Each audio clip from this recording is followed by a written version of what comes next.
welcome back to Fish on Northwest. We're now live here in the bait lab, and I'm going to talk a little bit this week about some options you have when pursuing steelhead, especially as we get into this time of year and we're going to be going after those wild fish. Soft plastics, worms, soft beads, egg clusters, those types of things are a great alternative to add to your repertoire for presentation-wise when you're pursuing steelhead. So we have a number of items on the table here. Most of it is provided by WFO, and their worms and egg clusters and options that they now produce are just absolutely second to none.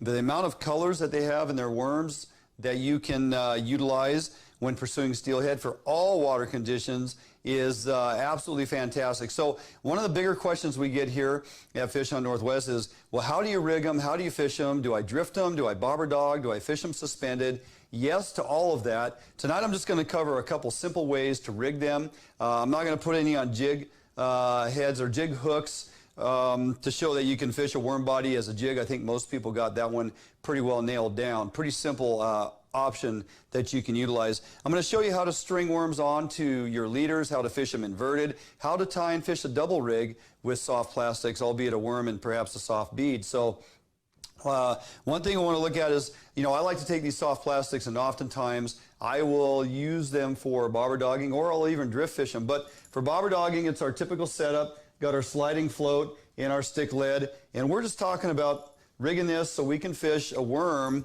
under our float on about a 28 to 30 inch leader. And when that's done correctly, or when that's rigged, that is simply going to hang somewhat inverted, kind of halfway up the leader. I put on a corky or a cheater or a fish pill, some type of fish or some type of buoyancy between the hook and the worm.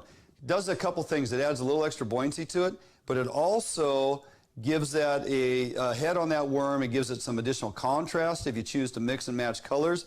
It also helps keep the worm from ripping off your line and going down the hook. It puts a nice bumper between your hook and the worm by putting simply on, again, a fish pill, a cheater, or in most cases I will use a little corky by YBC. Thanks for checking out this video. We have many more videos for you to view. Simply hit the subscribe button and ring the bell so you always get notified on our new content, always get notified when we go live on our channel, and of course spread and share our content. Push this out to as many people as you know. Help us build our channel. Hit the subscribe button, ring that bell, do it now. How do we get there? Well, it's pretty easy, okay?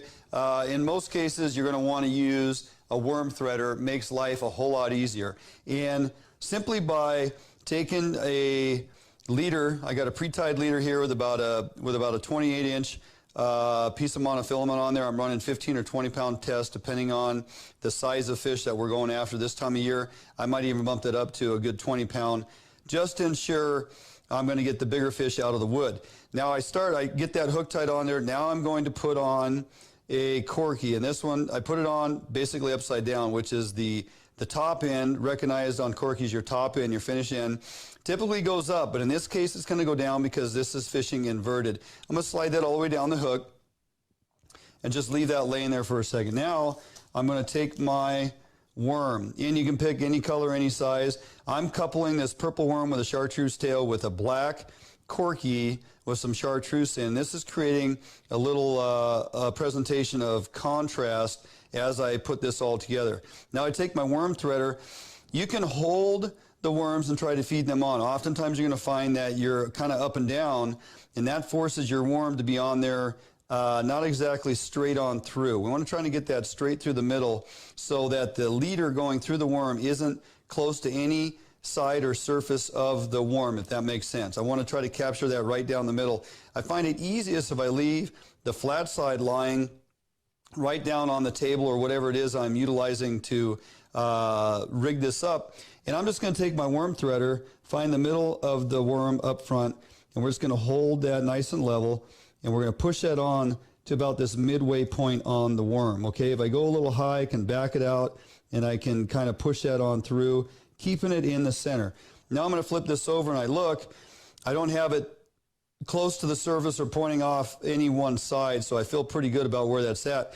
And I'm just going to try to hold that in the middle and pop that on through, slide it down to the very end. Now, my worm threader has a nice hole or an eye in the end of it, just like a big needle. Basically, it's all it is. So now I take the end of my leader, and I'm going to put it through the eye of this big needle, and I'm going to simply, carefully, just slide this down so I don't tear the worm or do any extra damage. Now, instead of just ripping this down the line, I like to put my thumb over the hole that is created and hold that in check as I draw the line through there, okay?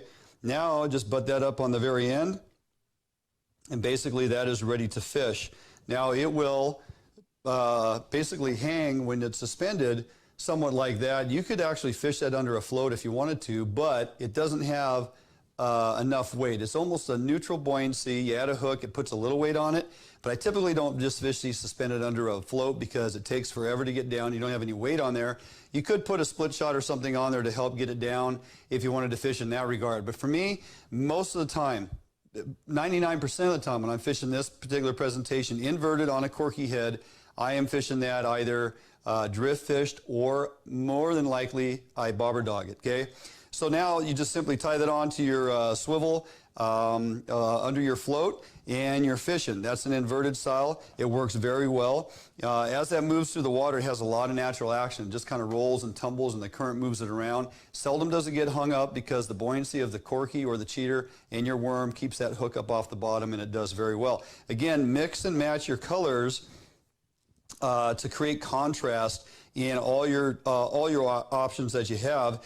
This red and black tail, simply put with a white corky or cheater on the head, creates that color contrast in that nightmare jig pattern that's been so productive for so many years for so many people. So mix and match, pick your colors, figure out what you want to put on there, and it works fantastic. Now, let's talk a little bit about, move that out of the way, let's talk a little bit about soft plastic beads, okay?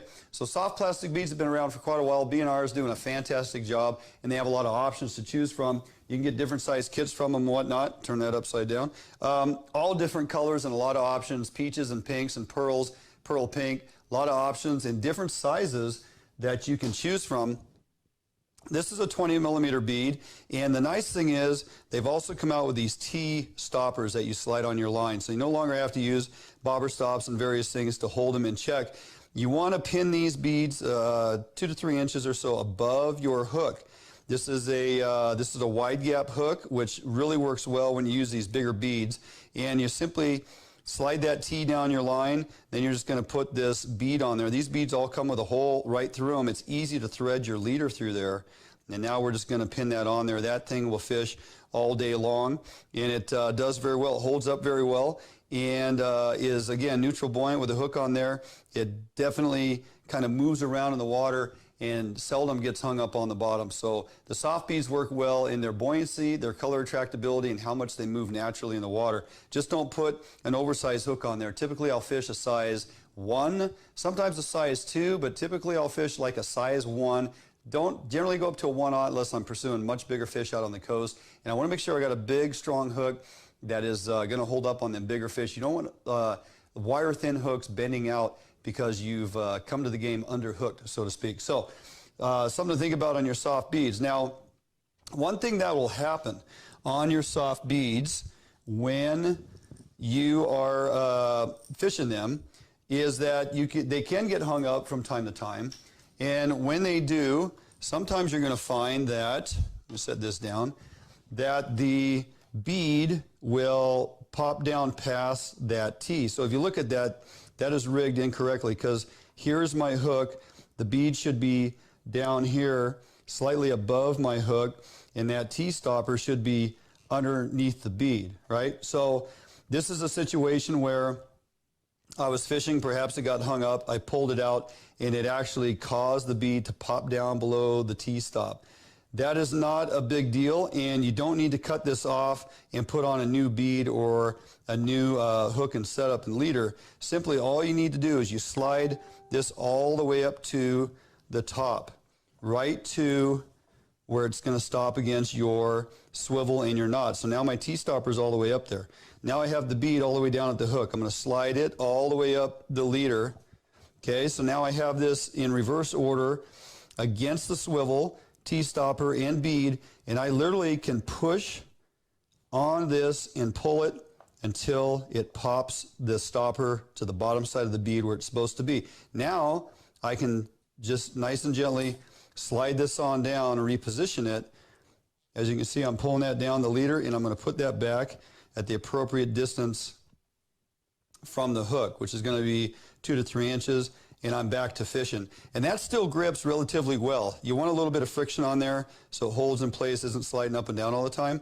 So when you find that you get hung up and you pull it in and your bead is now hanging down here on your hook and your stopper is up the line, don't waste your time and recut it and redo the whole thing. Simply push that stopper all the way up to your swivel, pop the bead back over the swivel, and then slide the entire unit back down to your line. Get it in the correct area to where you want to fish. So now that I have my bead in position and I'm fishing a single presentation, but I've talked to you guys in the past about bobber dogging and how effective it can be to fish a double rig. A lot of guys don't know how to tie a double rig. This is a really simple way. So I like to typically fish a rag or a yarn ball, big yarn ball, or a bead of various sizes as my first presentation below my float. If I'm going to fish a worm, I'll either fish it single, or if I double it up, it's going to be the second presentation line, because I want that worm being out there on the end of the line where it can naturally float around and wiggle. If I tie it into the middle of my presentation, it doesn't have the ability to move around as much. So typically I'll fish one presentation up higher, and if I'm going to fish a double with a worm, the worm goes on the second presentation. So how do we do that? So again, I rigged this purple worm with black head, color contrast. I'm fishing a pink bead, and between those two, I'm offering quite a few different options as far as color and what it's given me as far as options to look at. So when I look down at this and I have the purples and the pinks, I feel pretty confident that I'm giving them more than just one solid color to look at over the presentation of multiple lures here. So now, how do I tie this leader onto this hook that is going to be effective, strong, and not break when I get fish on? Okay, so the first thing I'm going to do is lay the leader over the top of the hook.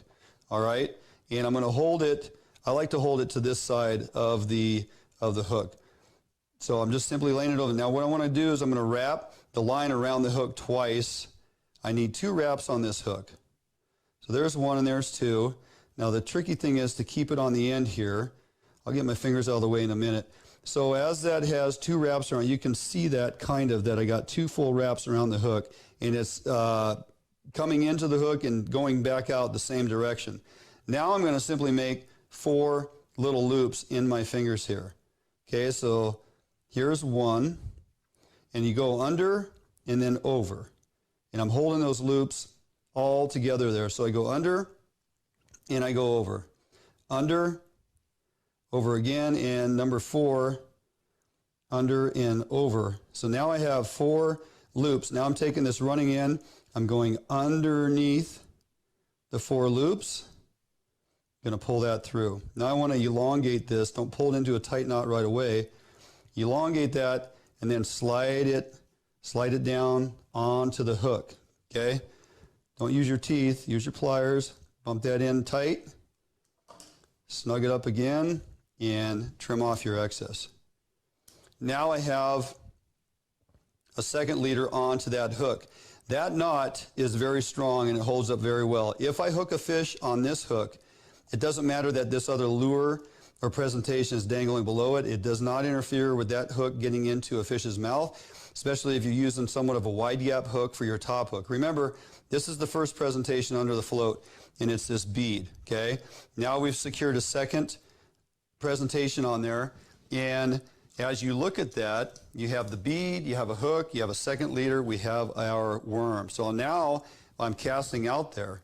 With my bobber dogging setup, I'm actually throwing 2 presentations. Again, the fly guys have been throwing multiple presentations for years, 2 or 3 in a row on some of their, trout fishing and whatnot. And so anytime I can double up presentation, especially with bobber dogging, soft plastics and whatnot in the water column, I will do that. For me, it's all about creating differences in types of presentation. I'm not going to throw 2 beads. I'm always going to throw like a bead and maybe an egg cluster, or a bead and a worm.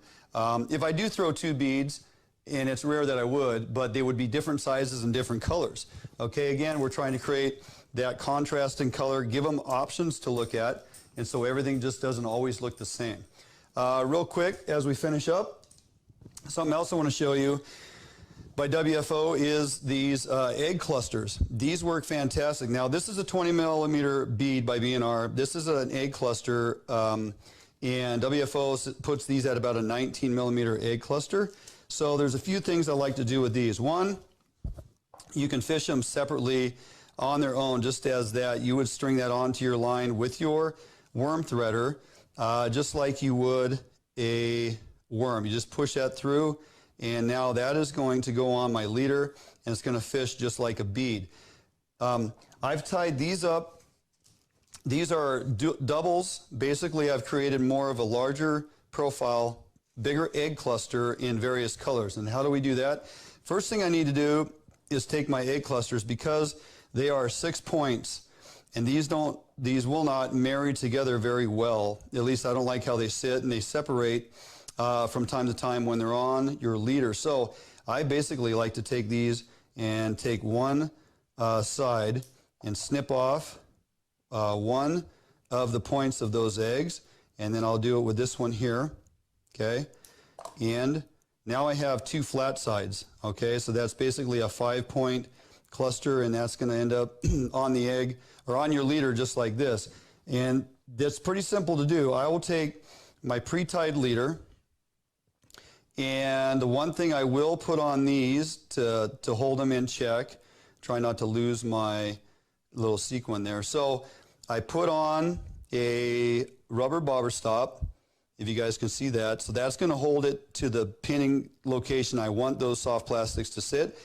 And I put on a little sequence of various colors. You can get these at craft stores. Again, remember, I tell you guys, it's okay to go to the craft store with the wife. Nobody's going to think anything of it. Matter of fact, you probably run into other fishermen and ladies in there who are actually getting stuff to create fishing lures. So a small sequence of various colors to match with your soft plastics is something that you can do. So I put that rubber stop on there, put the sequin on there, and I'm going to slide that down to the top of the leader. Now, I'm going to marry these up. So I'm going to put this one through the bottom side.